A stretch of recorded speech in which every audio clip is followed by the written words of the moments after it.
it can be created maybe for one reason or the other. They might be using some as weapons of mass destruction. They might be using some for maybe political power, to have political power over other countries. The bigger countries, they might be using that one to have dominion over. So I believe I don't think it's naturally. It is natural, purely.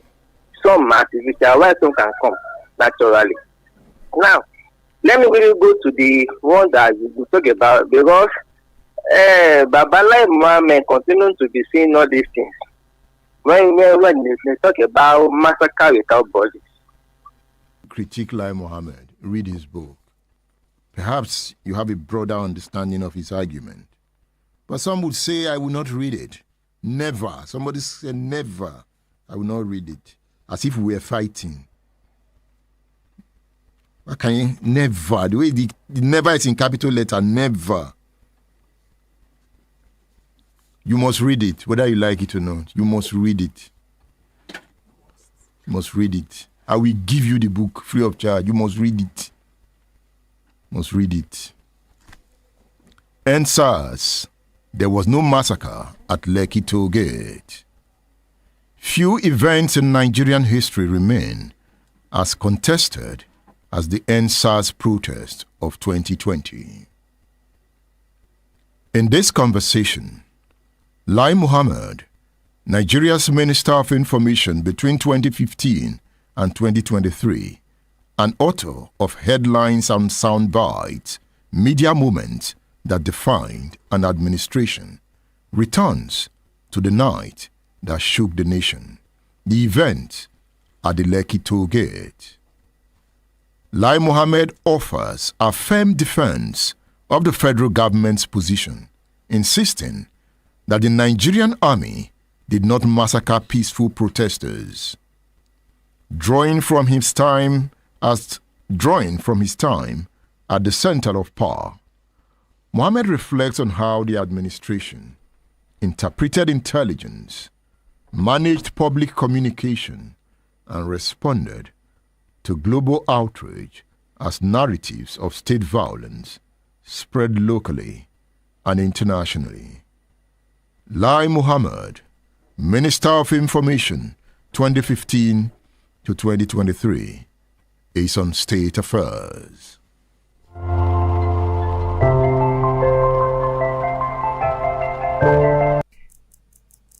Did the government you represented massacre people at Lekki in October 2020? No. Are you sure?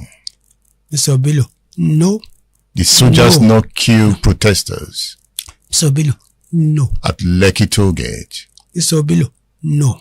A special anti-robbery squad, which was put in place as way back as 1992 to address the menace of armed robbery in Nigeria.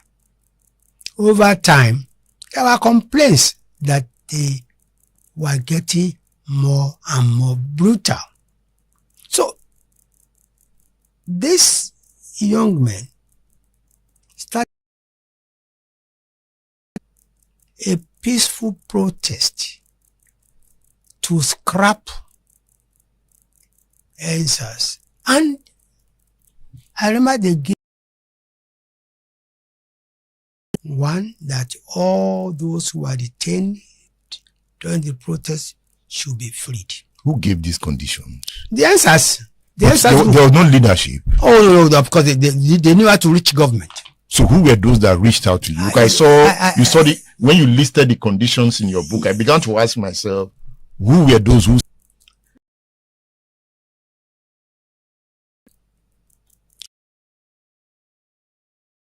Any policeman during answers to wear his or her uniforms.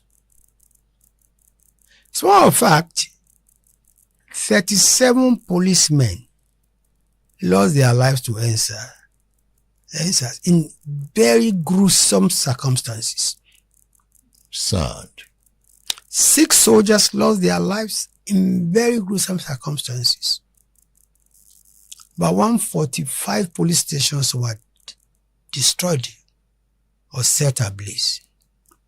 I think about 245 private companies was set ablaze. You said, in addition, the violence left 57 civilians dead across the country. Absolutely.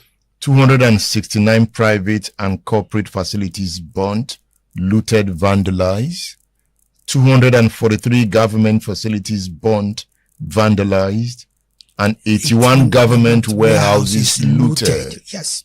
You see, we as a government, we never denied that lives were lost during EndSARS all over Nigeria. Our position is simple. At the Lekki toll gate, soldiers went there with blank bullets. And this is my quarrel with the Lagos State Panel of Inquiry. They threw out the report of the ballistic expert, Brigadier Taiwo, who led the group there. They did not admit his evidence, and he told them clearly that they were issued with blank bullets.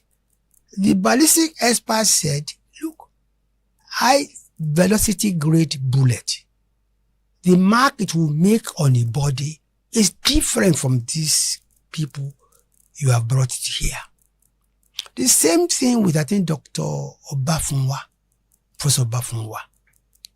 But you see, EndSARS is triumph of fake news over reality. What is fake here? That there was a massacre at the toll gate. It's fake.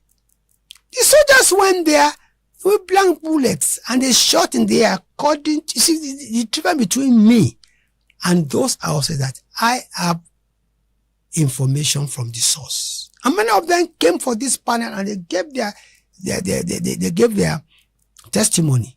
But they chose the ones they wanted. They probably under pressure, they wanted to be seen, to be popular. And you know, like Truman said, and I said in this book, Truman said, if Moses had taken a pole in Egypt, he would not have taken the chance he took. In government, popularity is not the issue. It's focus and facts. Was there light off before the soldiers opened fire? From where? You see, did they turn off the light at the gate before the soldiers opened? I already know. No, you should know. Why? You were the Minister of Information. I was in Abuja. Yes, you investigated. You see, I can only rely on the testimony of the soldiers and testimony of other people. But if one person said light was taken off, how would I know? But you see, honestly, whether light was taken off or they were on, as long as they were issued with blank bullets, there cannot be massacre.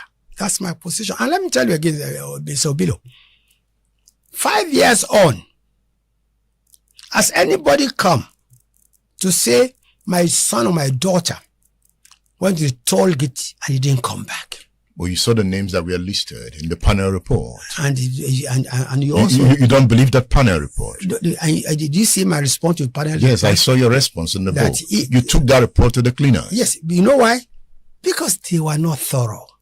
They listed 2 names of dead people who also were on the list of their witnesses. Many of the actresses and actors who they claim lost their lives said, no, we are alive. The panel said persons were killed. No. There's just discrepancy in the numbers. No. You see, there are 2 issues. I quarreled with the panel report. I quarreled with the CNN report. CNN report said there were 38 people that were massacred at toll gate. They were not on ground. They relied on doctored videos on the social media to write it. It was very unprofessional of CNN. Are videos not documentary evidences? The source is important, sir. Does the source matter? Very much so. When the video is showing you the right information. Oh, no, sir. With AI today and social media, I can have a video of you and my wife. But you didn't talk about AI then. No, yeah, but look, it's about technology. I didn't know about AI, but I knew that there were a lot of videos that were doctored. And you don't, for an organization like CNN, you don't pick on verified videos and use it as if you were there on ground. How did CNN feel about your attack? They were not happy, but till 5 years later, I still stand my ground. And you find some TV stations. We had to look. Let me give you an example. A TV station. There was a Access Bank headquarters in VI. They had, I think, a technician working on some of their telecommunication system. A TV station saw it and reported it as like a soldier taking aim. Before we knew it, the mobs attacked the bank. Why would we not find such stations? We find 3 of them, 2 paid immediately because they knew what they did was wrong. Another one said that the economical center in Abuja had been raised down during NSAS. You know what it means? Just like saying that the central mosque has been burned down. But did you have the power to find them? Of course. Through the NBC? Of course, yes. It was NBC, of course. Yeah. Everything, they will say Slimewide. Yeah. NBC find them, of course. But NBC was under the Ministry of Information. But then it is not me that wrote the letter of fine, and they didn't pay to me. Yes. But can NBC be a judge in its own case? Oh, you see, that NBC is a regulatory body. Yes. So what concerns whether you have violated the code or not, NBC is competent. But one of the TV stations did not pay. No, he paid half and promised he would pay later. So did he pay before you left office? How would I know, Mr. Obilo? I had 19 parastatals under me. Why would I bother about who has paid or not paid? That's actually, like I told you, I never micromanage any of these agencies. Was it Buhari that ordered the soldiers to the toll gate? No, I think it must be the governor of Lagos that sought for the help. And Buhari gave the approval? I would not know about that chain. But he commands the army. The governor does not have power over the army. Like I said, a request was made and due process was followed and the military was deployed. So Sanwo-Olu invited the military? He must have, I guess, yeah. You suggested that in your book? Yeah. Yes, I think, yes, it's very clear. I want to read that part of your book. You said this was the situation on October 20. Yeah. I'm reading from page 431. Right. From page 431. Yeah.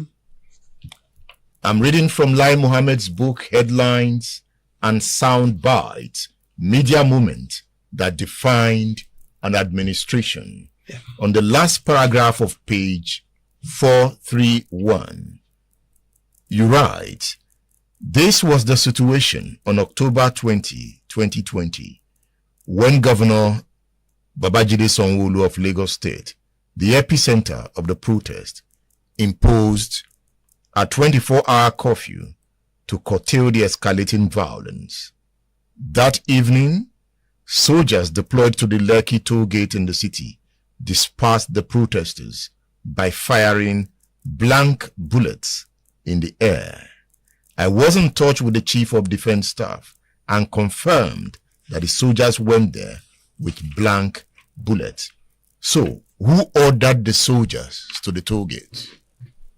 There must be procedure to be followed up because, like I said, you cannot just deploy. Soldiers will not find themselves to the toll gate, especially when you can see here, before they left, they had to be addressed. They signed off. They knew how many soldiers were going. They knew what, ammunition they were taking. I think we can find out what is the chain of command But what we know is that the governor declared a curfew and the soldiers moved in. Was NSAS political? I would say at the beginning, no. But towards the end, it became political because they went beyond those 5 demands and they asked for the resignation of the president. And it was becoming an insurrection. Who was sponsoring them? Honestly, Mr. Obilo, I wouldn't know. But what I know... You accuse some persons of being behind the NSAS movement. Such as? If you read your book, you alluded that they were being sponsored. Yes. So who were those sponsoring them? You see, Mr. Obilo, when you see people at a place every day, singing, eating, dancing, somebody is giving them money to do so. Did you identify those giving them money? I think that would be left for the security agencies, not me. At some point, some of the NSAS protesters were being hounded by the government. That's what they claimed. Like you see in my book, DJ Switch, for instance, who should have come to give evidence, claimed that she was being hunted. And she left the country? She left the country. Were you chasing them? The government has a lot better things to do than be chasing people like DJ Switch. Was NSAS also targeted towards Asiwaju? He was a victim. I think the TV station, TVC, was vandalized, if I remember. Yes, because I went to them pay visit. So also was the nation. Yes, he was a victim. He was a victim. Many respect. Yeah. They wanted to pull him down. Yeah. So you begin to wonder, who are these guys? Do you know these guys? Mr. Obilo, my guess is as good as yours. You arrested some persons. The police did. The military did. The intelligence did. And Asiwaju was not pulled down? No. He survived it all. State Affairs with Edmond Obilo is live.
She was a great man, and like he confided in the late Chief Bolaige, who embarrassed me by disclosing at public meetings twice that Papa Awolowo told him was one of his closest confidants in Nigeria, and that was the truth. We will talk for 5 hours. He loved me, and we talk and talk. That man had a clue that will have made Nigeria be like an America now, and he analyzed it to me. How it will raise our currency level, massively embark on production, and people will be like they do for America, keep their dollar, borrow it all over the world, That's what he planned. That's what some of the soldiers grabbed from his Apapa residence. They thought they would use it, they couldn't use it. That was a great man. That was a great man, a man of knowledge. Oh, there are traces of Awolowo people didn't know. But we talk, and I challenge him. And he said something to me. when I gave him the synopsis of my book, Black Man Dilemma, he took 4 days to read it, and we started to debate. After he has read it, you know what Chief Awolowo told me? What did he tell you? He said, what I wrote in Black Man Dilemma, he had been thinking of it for 20 years. And on one occasion, when he went by Concorde, the flight with the highest speed on earth, he asked his wife, Mama Segun, in Yoruba, do you think it's the same God who created us and these people? With the speed of this plane, we are drinking, we are moving about, we didn't feel anything. He said he has always been bothered about it. But his own solution was that, Papa Awolowo, he told me, he said it's education that has made the difference between us and the rest of the world. I, to an extent, I agree with him, but there are other factors that made us to be who we are, the black man. He said this education, and he gave an analogy. I didn't mention his name in the book, but he's the one who told me. He said he believes so much in the power of education. He said if we had a way, he said we didn't know how many were Nigerians then. Let's even assume then that we are 80 million. If there's a system or a way where they can carry all of us to America and put us in the best places in the United States, and where they can bring Americans from different parts of that country and put them in the arid, semi-desert areas, very backward, very bad areas of our country. He said in 10 years, these areas we think are very backward and bad will become like paradise. And our people in America, in the best places in New York, we will not be able to maintain the skyscrapers. Cockroaches will be flying. People may throw refuse in Hudson Bay. He said he believed that the Americans, if they didn't bring anything to this country, and they will kneel down in the arid areas, and they will kneel down and say, God, you made us to make America what it was. Please, we want to turn this place into a paradise.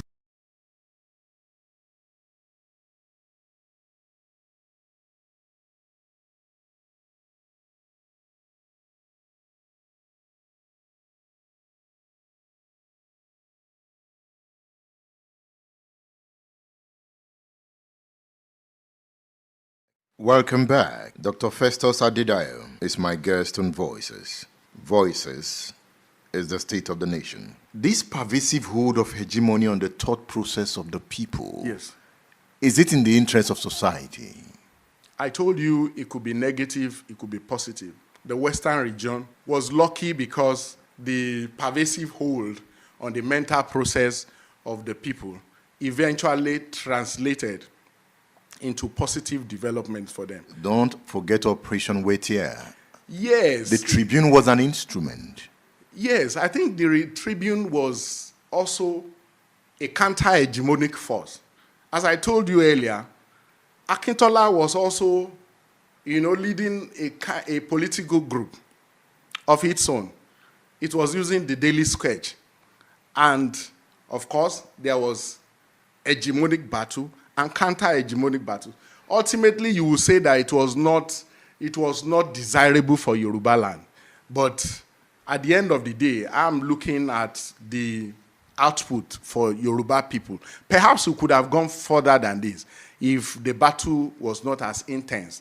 Because you had in SL Akintola, even if you read through Awolowo's book, it described Akintola as one of the most articulate. He said he was capable of arguing same issue from different ends of the perspectives. He was a polemicist. And such brand of leadership was literally incinerated in Yoruba land.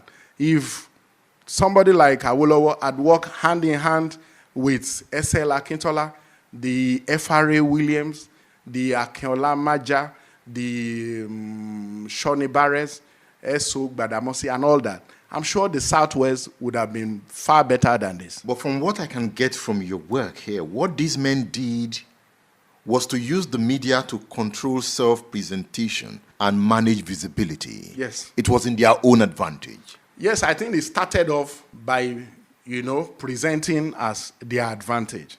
But ultimately, it became the advantage of the southwest part of Nigeria.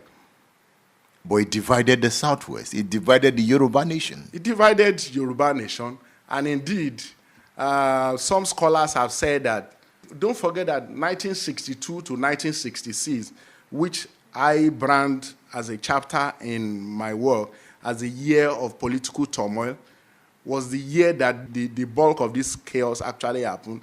And it's also led to the 1966 takeover of government in Nigeria. Of course, the federal government also had Daily Times. Daily Times was in support of Akintola. Daily Times was attacking Awolowo, as Daily Times and Sketch were attacking Awolowo and his political group. The Tribune was also a counter-hegemonic weapon, and it was also attacking them and presenting Awolowo as the most desirable leader, and his brand of leadership the most desirable for the Southwest. You said in this your very incisive PhD thesis entitled The Nigerian Tribune and Hegemonic Politics in Nigeria, 1949 to 1992, that the role played by the Tribune bred a press whose views were indistinguishable from politicians. You said this is not a commendable path for journalism. I think with the benefit of hindsight, as I told you earlier, not the Tribune alone. I've mentioned an array of newspapers of the First Republic who acted as a theater of war in the collapse of that First Republic. It's as you said, that work is incisive. I spent 10 years on that PhD work, on the research, and I gathered so many materials from Egbe Omodudua's bulletin. I went to the archives. I researched the Tribune from 1949 to 1992, as you said. I think that right now the role that